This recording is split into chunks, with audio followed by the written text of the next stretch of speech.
যদি আমরা একটু পিছনের দিকে তাকাই, এই 2024-এর লোকসভা ভোট এবং তার যে ফলাফল সেদিকে যদি আমরা একটুখানি তাকাই, তাহলে আমি দেখছিলাম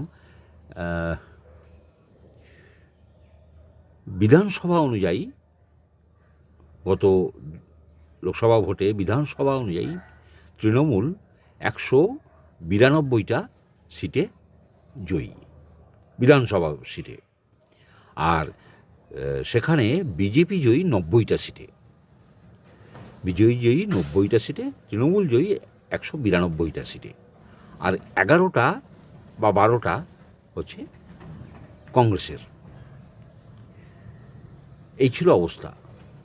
তো এখানে দেখুন, এখন নতুন যে সমীকরণ হতে চলেছে, এই হুমায়ুন কবির পরবর্তী পর্যায়ে, সেখানে দেখুন হুমায়ুন কবিরের বক্তব্য হচ্ছে 90টা মতন সিট ওদের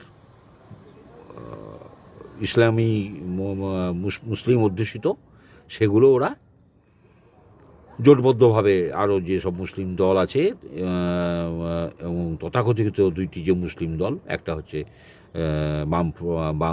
বামপন্থী দল, আর একটা হচ্ছে কংগ্রেস দল, এরাও মুসলিম দল। এরা তো বলেই দেয়, যে রাহুল গান্ধী তো বলেই দিয়েছে আমরা মুসলিমের দল, আর বামপন্থীরা তো জানি, আমরা দেখেওছি মুসলিমের দল। তো এই 90টা যদি ওদের এতে চলে যায়, তাহলে সেটা কিন্তু যাচ্ছে মূলত তৃণমূলের কাছ থেকে, কেননা মুসলিম অধ্যুষিত কোনো সিটই বিজেপি জয়লাভ করে না, অলীক স্বপ্ন। তো সেখানে তাহলে তৃণমূলের হাতে থাকলো 102, বিজেপির হাতে থাকলো 90 গত লোকসভা ভোট অনুযায়ী।